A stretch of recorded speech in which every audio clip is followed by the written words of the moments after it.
FKSW UMS. For our language and communication subject, our topic will be about our fluffy and furry little king, the Malayan tiger. Little, that's exactly what he said. Whenever someone mentioned the word tiger, majority of people would think that these mammals are huge. Well, they are not really wrong.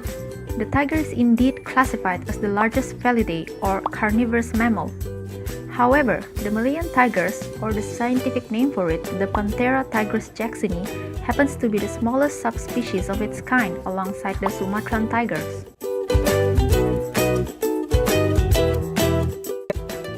It was said that the Malayan tigers were initially thought to be the same as the Indo-Chinese tigers, despite both being distributed at different countries. Malayan tigers from the Peninsula Malaysia and the Indo-Chinese tigers from Myanmar, Laos and Thailand. There is no clear difference between the both when compared cranially and in pelage. But a DNA test was done back in 2004 proved them to be a separate subspecies. Huge differences can be seen in terms of size. The average length of a common male tiger is 8.2 to 12.8 feet. That is equivalent to 250 to 390 centimeters, and weight around 198 to 675 pounds. That is 92 to 306 kilograms. Meanwhile, the average length of a Malayan tiger is 8.5 feet.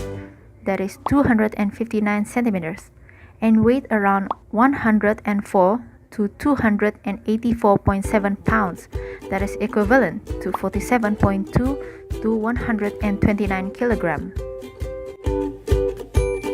As for the female, the average length is 6.56 to 9.02 feet, which is 200 to 275 centimeters, and weighed around 143 to 368 pounds, that is 65 to 167 kilograms.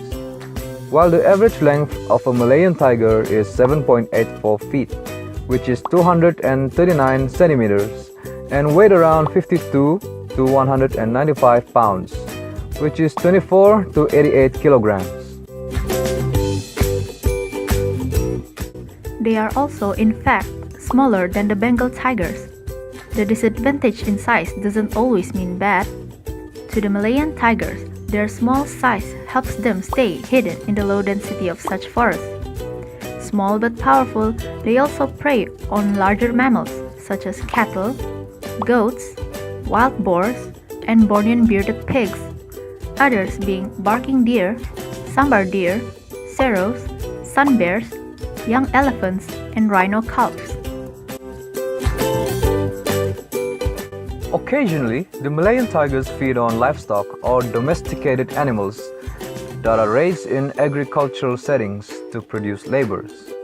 However, tiger predation reduces the numbers of wild boars, which can become a serious pest in plantations and other croplands. They attack, but they also protect.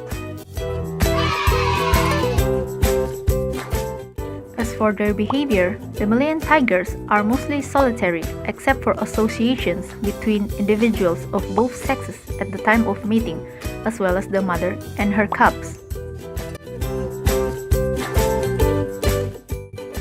They are also nocturnal. They mostly spend their days sleeping or traveling across their territories.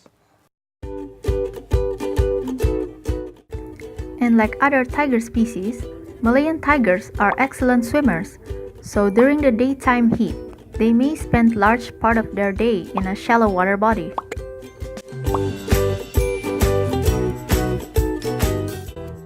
Going into the reproduction pattern, male Malayan tigers reach sexual maturity at the age of 5, while the females mature much sooner at about 3.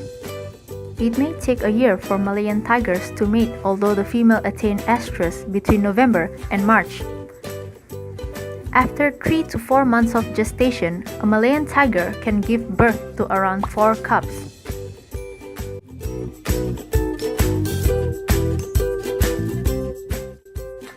The cubs are born sightless and are very dependent on their mothers for the first 18 months. They are fed milk for the first 2 months of their lives and start to live on meat afterwards. They also begin accompanying their mothers to go hunting, in which I think is very adorable if you ask me.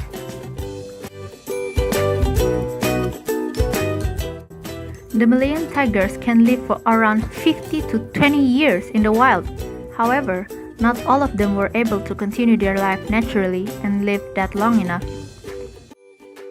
Back in 2013, the population of the Malayan tiger was roughly estimated at 250 to 340. Unfortunately, the numbers declined throughout the years. As of November 2016, it's estimated that there are only 250 Malayan tigers left all around the world.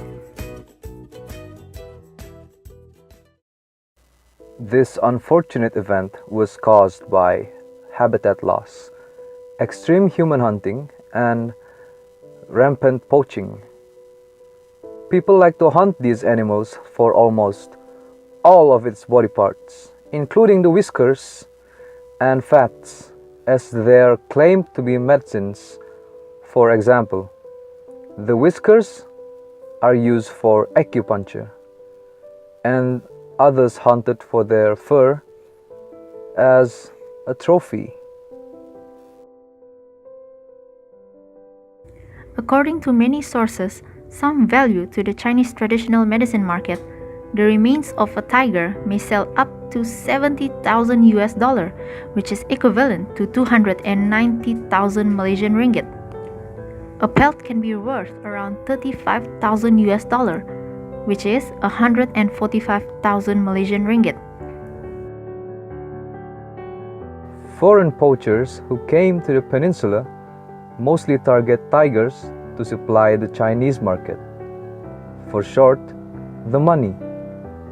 Unfortunately, locals also tend to go after the Malayan tigers for the exotic meat, especially during festive seasons. Even the IUCN, International Union for Conservation of Nature, officially labeled and categorized the Malayan tiger as now critically endangered. In conclusion, the Malayan tigers are considered one of Malaysia's most treasured mammal and are in the verge of extinction. Therefore, immediate precautions and procedures should not just be considered but also taken to save them from decreasing in population. Even India, one of the most overpopulated countries, managed to preserve their tigers from in the verge of extinction to increasing the population. It's possible because they gave whatever it takes to save them. If such a country that is extremely populated can do it, why can't ours?